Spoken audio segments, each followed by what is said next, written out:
Today we discuss the next chapter, food laws and FPO standards for fruits and vegetable products. FPO की full form जो है वो आगे आपको मिलेगी, फ्रूट प्रोडक्ट ऑर्डर। तो सबसे पहले आपको ये पता होना चाहिए कि फ्रूट एंड वेजिटेबल प्रोडक्ट्स के लिए स्टैंडर्ड जो बनाए जाते हैं, इन स्टैंडर्ड्स का बेसिक एम क्या होता है। बेसिक एम जो है इन स्टैंडर्ड्स का एक ही है, अडल्ट्रेशन को रोकना। किसी भी फूड प्रोडक्ट में होने वाली अडल्ट्रेशन को, मिलावट को रोकना जो है वो इसका बेसिक एम होता है। ये तो है प्राइमरी एम। इसके अलावा सेकेंडरी एम की अगर हम बात करते हैं तो वो ये है कि कंज्यूमर जो है जिस प्रोडक्ट के लिए पे करता है उसको उतना ही मिले, वही मिले, सही क्वालिटी का मिले। ऐसा नहीं कि वो प्राइस किसी और चीज़ के लिए दे रहा है और उसको प्रोडक्ट कोई और मिल रहा है। ठीक है, तो इसमें अडल्ट्रेशन किस तरीके से हो सकती है किसी भी फूड प्रोडक्ट में। एक तो अडल्ट्रेशन का सोर्स हो सकता है कि जो हाई प्राइस की आइटम है उसके अंदर कोई लो प्राइस, चीप प्राइस की जो है वो मिक्स कर दी जाती है टू इंक्रीज द बेनिफिट। ठीक है, इससे क्या होगा कि जो बेनिफिट है मैन्युफैक्चरर्स का, जो बेनिफिट इंक्रीज़ हो जाएगा और उसको जो है वो ज़्यादा बचत होगी। बट नुकसान कहाँ हो रहा है, नुकसान किसका हो रहा है, कंज्यूमर का नुकसान हो रहा है। कंज्यूमर को जो है वो सही क्वालिटी का प्रोडक्ट नहीं मिल रहा है इसके बाद। ओके, इसके अलावा क्वालिटी का जो सीधा इफ़ेक्ट पड़ेगा वो हेल्थ के ऊपर पड़ेगा, हेल्थ के लिए जो होगा हार्मफुल होगा। तो ये सबसे बड़ा जो है इसका डिसएडवांटेज है। इसके बाद देखो, इसमें ऊपर का जो ये पैराग्राफ है इसमें इसका बेसिक बताया गया है कि जो स्टैंडर्ड्स बनाए गए इनके एम क्या है, इनको बनाने का क्या उद्देश्य रहा है। ठीक है, इसके बाद देखिए इसके अंदर 4 कैटेगरीज के अंदर इसको डिवाइड किया गया है।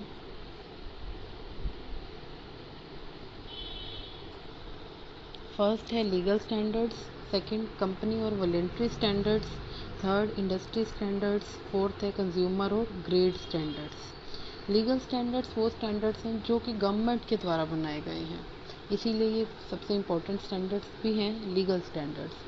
सेकंड कंपनी और वॉलेंट्री स्टैंडर्ड। वॉलेंट्री का मतलब होता है कि अपनी इच्छा से जो स्टैंडर्ड बनाए गए हैं किसी भी फूड इंडस्ट्री के अलग अलग सेगमेंट्स के द्वारा जो सेट किए जाते हैं, ये वो स्टैंडर्ड्स आते हैं। बेसिकली जो ये स्टैंडर्ड्स हैं ये कंज्यूमर इमेज को रिप्रेजेंट करते हैं। कंज्यूमर क्या चाहता है उसको ध्यान में रखते हुए जो स्टैंडर्ड बनाए गए हैं, कंज्यूमर की इमेज को ध्यान में रखते हुए, तो इसीलिए ये ट्रेडमार्क भी बन जाता है किसी भी प्रोडक्ट क्वालिटी का। थर्ड इंडस्ट्री स्टैंडर्ड्स जो हैं, इंडस्ट्री स्टैंडर्ड्स के अंदर क्या होते हैं, ये डिफरेंट इंडस्ट्रीज़ के जो हैं वो अलग अलग होते हैं। ठीक है, वो अपने अपने डिफरेंट प्रोडक्ट के लिए डिफरेंट स्टैंडर्ड्स बनाए गए हैं डिफरेंट इंडस्ट्रीज़ के द्वारा, ये सब इसके अंदर आते हैं। नेक्स्ट है कंज्यूमर और ग्रेड स्टैंडर्ड। कंज्यूमर और ग्रेड स्टैंडर्ड कौन से स्टैंडर्ड्स हैं। कंज्यूमर स्टैंडर्ड जो फुली कंज्यूमर रिक्वायरमेंट्स को ध्यान में रखते हुए, किसी भी प्रोडक्ट की जो कंज्यूमर रिक्वायरमेंट्स हैं उनको ध्यान में रखते हुए जो स्टैंडर्ड बनाए गए हैं। और बेसिकली ये किस पे डिपेंड करते हैं, depend on the experience of industry with its consumer. किसी भी इंडस्ट्री का अपने कंज्यूमर के साथ जो एक्सपीरियंस है, जितना ज़्यादा एक्सपीरियंस होगा इंडस्ट्री को ज़्यादा आइडिया होगा कि उसके कंज्यूमर जो हैं इंडस्ट्री से क्या एक्सपेक्ट करते हैं और वो प्रोडक्ट और वही क्वालिटी उसके अकॉर्डिंग जो है वो मार्केट के अंदर देंगे। क्योंकि कंज्यूमर इम्प्रेस होगा तभी प्रोडक्ट की सेल ज़्यादा होगी और मार्केट के अंदर जो है वो प्रोडक्ट की इमेज अच्छी होगी। ओके, इसके बाद देखो, फर्स्ट है इंडियन स्टैंडर्ड्स। इंडियन स्टैंडर्ड्स के अंदर कौन कौन से स्टैंडर्ड्स आते हैं। इंडियन स्टैंडर्ड्स बेसिकली जो गवर्नमेंट ऑफ इंडिया है उसका एक एम है कि किसी भी फूड के अंदर अडल्ट्रेशन ना हो, अडल्ट्रेशन को रोकना। ठीक है, सबसे इम्पोर्टेंट एम है। तो इसको ध्यान में रखते हुए अडल्ट्रेशन को रोकने के लिए जो जो बनाए गए हैं एक्ट, पहला एक्ट है prevention of food adulteration act. तो जब कोई भी एक्ट, कोई भी इसके अंदर लॉ की बात होती है तो उसकी एब्रीवेशंस आपको पता होनी चाहिए। जनरली ये पूछा जाएगा ऑब्जेक्टिव क्वेश्चंस के अंदर, PFA stand for dash, prevention of food adulteration act. अब इस एक्ट की बात आ रही है तो ये एक्ट बनाया कब गया था, कब ये फोर्स के अंदर आया था और डिफरेंट टाइम टू टाइम इसके अंदर अमेंडमेंट्स हुई थी, तो वो कब हुई थी ये पता होना चाहिए आपको। और उसके अलावा ये पता होना चाहिए कि किस तरह के फूड प्रोडक्ट्स पे इम्प्लीमेंट होता है। ठीक है, कौन कौन से जो फूड प्रोडक्ट्स हैं किसके लिए ये बनाया गया है। ये प्रिवेंशन ऑफ फूड अडल्ट्रेशन जो एक्ट है कौन से फूड प्रोडक्ट से रिलेटेड है। देखो इसकी स्टार्टिंग से, one of the early act to be promulgated in food laws and standards was the prevention of food adulteration act of 1954। ये जो है 1954 के अंदर बनाया गया और फिर ये फोर्स में आया सिंस 1 जून 1955। देन इसमें टाइम टू टाइम अमेंडमेंट हुई 64 में एंड 1976 के अंदर। ऑब्जेक्टिव क्या था इसका? इस objective of this act to ensure that food particles sold to customer are pure and wholesome. जो प्रोडक्ट है, फूड प्रोडक्ट है, कस्टमर तक जाए वो प्योर फॉर्म के अंदर ही जाए। ये बेसिक एम था। इससे क्या होगा? It is also intended to prevent the fraud. ये फ्रॉड को रोकने के लिए, धोखाबाजी को रोकने के लिए, and encourage the fair trade practices. और जितना भी व्यापार हो वो सब क्या हो? फेयर हो। ओके। इसके बाद देखो नेक्स्ट, इसी को देखो थोड़ा आगे डिटेल में दिया गया। जो बेसिक है वो मैं आपको बता रही हूँ हर एक एक्ट से रिलेटेड। नेक्स्ट है fruit product order. Fruit product order abbreviated form के अंदर FPO कहलाता है। ये ऑर्डर जो है वो सबसे पहले कब इसमें आया? 1946 के अंदर। 1946। इन 1955 द ऑर्डर वॉज रिवाइज। 46 में ये बनाया गया और 55 में इसको फिर से रिवाइज किया गया। Okay. FPO certification India is effective since 1955 but became mandatory only in 2006 after food safety and standard act. The fruit product order lays down statutory minimum standard in respect of quality of various fruit and vegetable product and processing facilities। Fruit product order ने जो act दिए थे, वो standards दिए थे, वो किसको ध्यान में रखते हुए? फ्रूट एंड वेजिटेबल प्रोडक्ट्स की क्वालिटी को और उसकी जो प्रोसेसिंग फैसिलिटीज़ हैं उनको ध्यान में रखते हुए ये बनाया गया था। FPO जो बनाया गया था डिपार्टमेंट ऑफ हेल्थ के द्वारा बनाया गया था और presently there is a little over 5198 units registered under the fruit product order. यानी कि ये काफ़ी बड़ा यूनिट बन चुका है। इसके अंदर एक ऑर्डर के अंदर इतने यूनिट जो है वो रजिस्टर हो चुके हैं।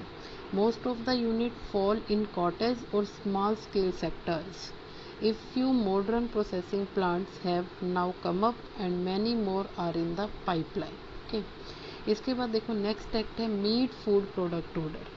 MFPO stand for what? Meat food product order.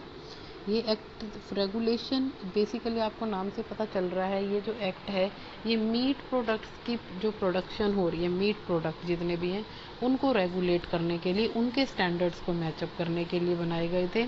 कब बनाए गए? 1973 के अंदर। मेनली इसका एम क्या था? It provide means to first detect and destroy meat of diseased animals. अगर किसी भी तरह का डिजीज़, बीमारी वाले एनिमल का मीट है तो उसको चेक करना, ठीक है। बिकॉज अगर कोई भी ऐसे मीट को कोई ह्यूमन बीइंग कंज्यूम करेगा तो उसकी हेल्थ के ऊपर सीधा उसका इफेक्ट पड़ेगा। Second, ensure that preparation and handling of meat and meat products be conducted in a clean and sanitary manner. ऐसा इंश्योर किया जाए जब भी प्रेपरेशन हो मीट एंड मीट प्रोडक्ट्स की तो वो एक क्लीन मैनर के अंदर हो, वहाँ पे प्रॉपर जो है वो हाइजीन का ध्यान रखा जाए। Third, prevent the use of harmful substances in meat food. किसी भी तरह के हार्मफुल सब्सटेंसेस का जो यूज़ है उसको रोका जाए। Fourth, see that every cut piece of meat is inspected. कोई भी मीट का जो पीस है उसको काटने से पहले उसकी पहले जांच की जाए, ठीक है। ये सारे थे ये जो आते हैं MFPO के अंदर आते हैं, sorry, meat and food product order के अंदर। नेक्स्ट है bureau of Indian standards, BIS, Bureau of Indian Standards. It is a national standards organization established as a society in 1947 as Indian Standards. ये 1947 के अंदर एस्टेब्लिश किए गए, ठीक है। इसके बाद देखो इसके अंदर है the bureau comprises of members representative. इस ब्यूरो के अंदर ऐसे मेंबर्स थे मतलब जो रिप्रेजेंट कर रहे थे इंडस्ट्री को, consumer organisation, scientific research institution, professional institute, central ministry, state government and member of parliament. मतलब ये सारे मेंबर्स जो हैं इस ब्यूरो ने अपने अंदर इंक्लूड किए। फंक्शंस क्या थे इस ब्यूरो के? पहला है standard formulation, second certification, third laboratory testing and calibration and management, fourth standard promotion, consumer affairs, sixth है अवेयरनेस एंड ट्रेनिंग प्रोग्राम्स। ठीक है, नेक्स्ट है हमारा egg mark standards. Egg mark standard full form है इसकी agriculture marketing. Egg mark stands for what? Agriculture marketing. It was set up by the directorate of marketing and inspection of government of India.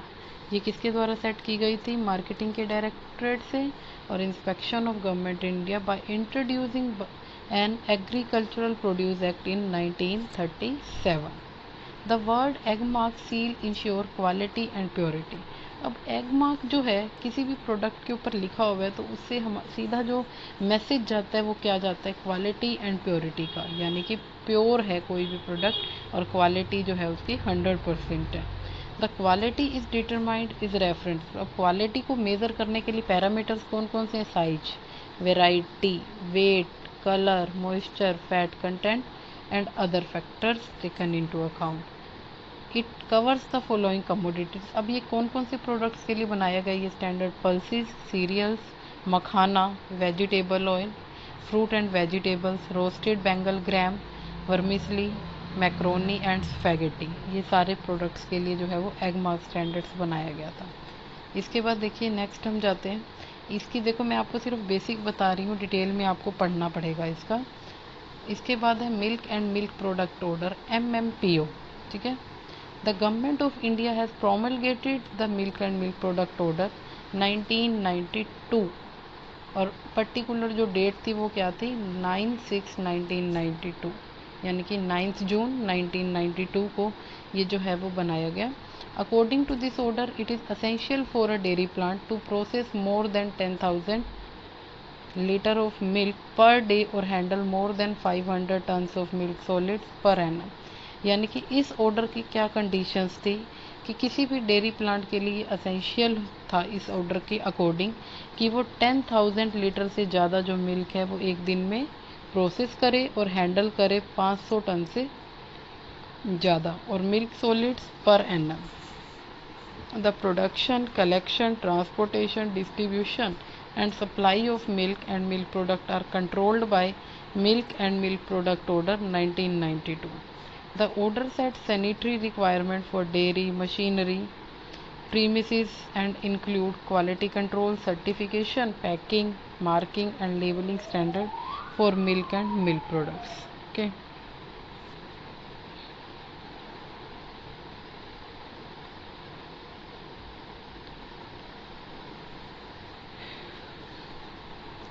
देखो इसमें इसके जो label है इसको detail के अंदर बताया गया है।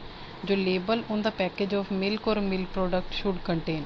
कोई भी लेबल जब मिल्क प्रोडक्ट के ऊपर लगाया जाता है तो उसके ऊपर कौन कौन सी जो है वो डिटेल होनी चाहिए? नेम, ट्रेड नेम और डिस्क्रिप्शन ऑफ आर्टिकल। जो पैकेज के अंदर आर्टिकल डाला गया उसकी पूरी डिस्क्रिप्शन हो। Second, the name and business address the holder of registration certificate and number. Okay, the net weight or number or volume of content as may be the case. Fourth, the batch or code number except in the case of package less than 60 gram or 60 ml. Next, day, month and year of manufacturer of packing milk. Particular day, month, year होना चाहिए। Date of manufacturer for packaging containing the sterilized milk and infant milk food. अब ये सारी जो चीज़ें हैं ये mainly जो है वो कंज्यूमर को ध्यान में रखते हुए हैं। कंज्यूमर जो है उसके आउटर रैपर से ही पता लगा लेगा कि अंदर जो प्रोडक्ट है वो किस तरह की क्वालिटी का है, उसे ख़रीदना चाहिए या नहीं ख़रीदना चाहिए, उसके अंदर कितना वॉल्यूम है, ठीक है, कितना वेट है उसका और कब वो बनाया गया है, कब उसकी एक्सपायरी है। ये सब चीज़ें जो है वो आउटर से ही देख के पता लगा सकता है, तो ये सब उसके बेनिफिट के लिए बनाया गया। नेक्स्ट है export act 1963, export quality control and inspection act. ये बेसिकली जितनी भी चीज़ें जो है वो एक्सपोर्ट होती हैं, एक्सपोर्टेबल कमोडिटीज़ हैं, बाहर भेजी जाने वाली जो चीज़ें हैं एक्सपोर्टेबल कमोडिटीज़, उनके लिए बनाया गया है कि मतलब हाई क्वालिटी के जो प्रोडक्ट हैं वो एक्सपोर्ट किए जाएं। ठीक है, the quality control and inspection of various export products is administered through a network of more than 50 offices located around major production center and ports of the shipment. In addition, organization may be recognized as agencies for inspection and quality control. ठीक है. Recently, the government has exempted agriculture and food product, fruit product and fishery product from compulsory pre-shipment inspection. अब पीछे कुछ time पहले ही government ने क्या किया है कि इस तरह के जो प्रोडक्ट हैं, एग्रीकल्चरल प्रोडक्ट और जो डिफरेंट फूड प्रोडक्ट हैं, उसको इस क्राइटेरिया से एग्जम्प्टेड कर दिया है, बाहर निकाल दिया गया है. ठीक है. इसके बाद नेक्स्ट है एडिबल ऑयल पैकिंग ऑर्डर 1998. ये जितने भी ऑयल्स जो खाए जाते हैं, ठीक है, ऑयल, फैट एंड ऑयल्स, शॉर्टनिंग्स की बात आती है, वनस्पति है, घी है, उन सब के लिए ये बनाया गया है.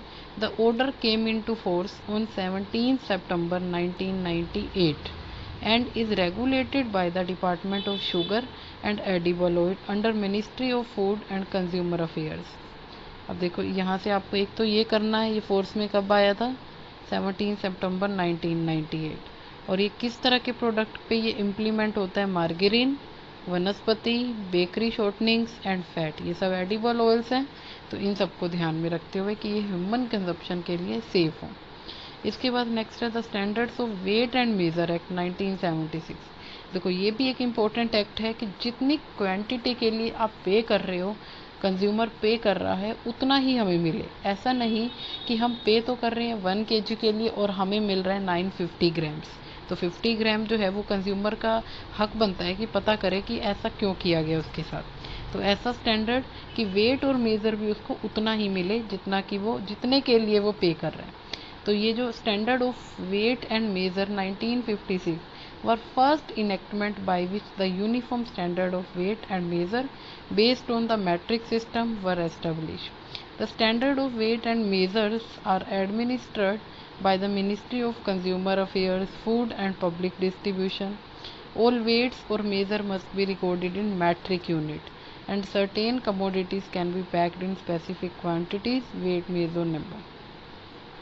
अभी इस एक्ट की अगर हम बात करें तो ये मेनली किस पे इम्प्लीमेंट होता है, इंक्लूड बेबी एंड वेनिंग फूड, जैसे बिस्किट्स हैं, bread, butter, coffee, biscuits, bread, butter, coffee, T, vegetable oils, milk powder, wheat, rice flour, जितनी भी जो चीज़ें हैं ये पैक्ड फॉर्म के अंदर आती हैं, वेट होके आती हैं हमारे पास, या फिर हम वेट के अकॉर्डिंग जिनको लेते हैं. ठीक है, आप दूध लेते हैं हमेशा किस अकॉर्डिंग लेते हैं, वेट के अकॉर्डिंग. मार्केट में ब्रेड, बटर आते हैं, उन सब के ऊपर वेट लिखा रहता है उसके ऊपर. इसके बाद है FSSAI 2006, food safety and standard authority of India, जो कि एक्ट में आई थी 2006 के अंदर सबसे पहले.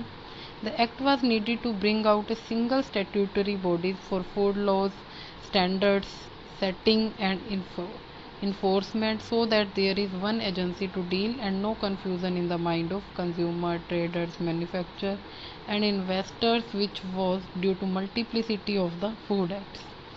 प्रायोरिटीज़ की अगर हम बात करें FSSAI की, जो प्रायोरिटीज़ क्या थी, रेगुलेट देयर मैन्युफैक्चर, जो भी फूड आर्टिकल्स हैं उनकी मैन्युफैक्चरिंग को रेगुलेट करना, स्टोरेज, मैन्युफैक्चरिंग को कंट्रोल करना, स्टोरेज,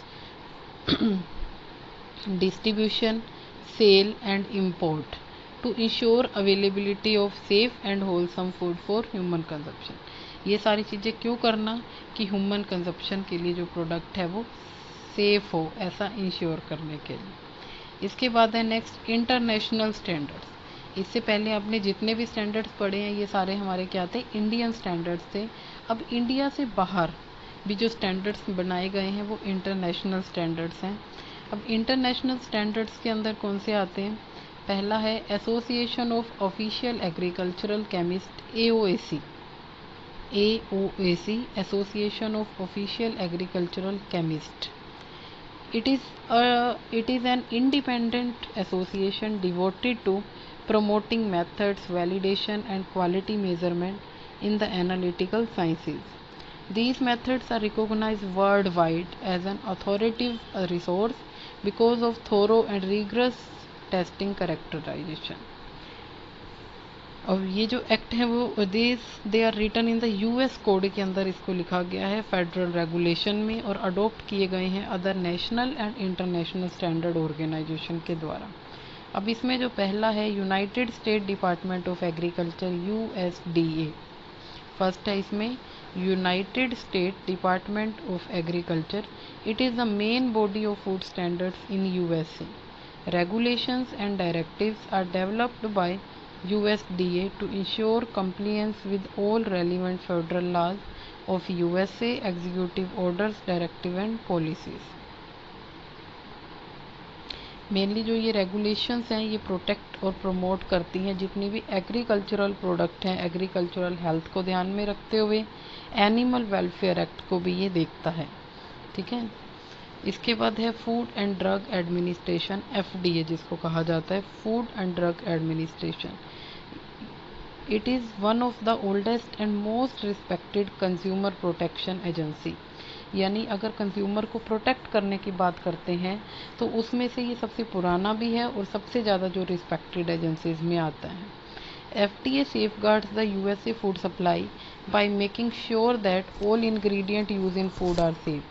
अब ये जो है FDA ये क्या इंश्योर करता है कि जितने भी इंग्रेडिएंट फूड के अंदर डाले जाते हैं वो सब सेफ़ हैं, and the food is free of contaminants, और फूड जो है किसी भी तरह की गंदगी से फ्री है, like disease causing organism, chemicals और अदर हार्मफुल सब्सटेंसेस से। The agency must approve new food additive before they can be used in food। FDA regulates all medical devices including simple items like thermometers to very complex technology such as heart pacemakers and dialysis machines। इसके बाद है next international standard organisation ISO prepared a document called ISO 9000 series, बनाई उसने 1987 के अंदर as a guideline for all organisation on managing quality and standards. It cover quality, इसके अंदर देखो क्या क्या चीज़ें थी। It cover quality, quality system, quality management, quality policy, quality assurance, quality improvement, product, service, process and customer. ISO series जो है वो नीचे दी गई हैं, अलग अलग जो है ये सीरीज़ हैं डिफरेंट नेम से, ये आप पढ़ोगे। जो अलग अलग सीरीज़ हैं इसका अलग अलग एम है, पर्टिकुलर ये एक गाइडलाइन है जो अलग अलग पर्पज़ के लिए बनाई गई है। इसको आप जस्ट नेम और इसका एक पर्पज़ पढ़ोगे। इसके बाद है कोडेक्स एलिमेंट्रियस। कोडेक्स एलिमेंट्रियस जो है ये Latin and means food code से ली गई थी। The FAO WHO Codex Alimentarius Commission was established to implement the joint food standard program। अब आप ये पढ़ना। इसके बाद the purpose of this programme, इस पर्पज़ क्या था इस प्रोग्राम का, to protect the health of consumer and to ensure fair practice in the food trade. मतलब कंज्यूमर की हेल्थ को प्रोटेक्ट करना। The codex contract front in India is director general of health services in this.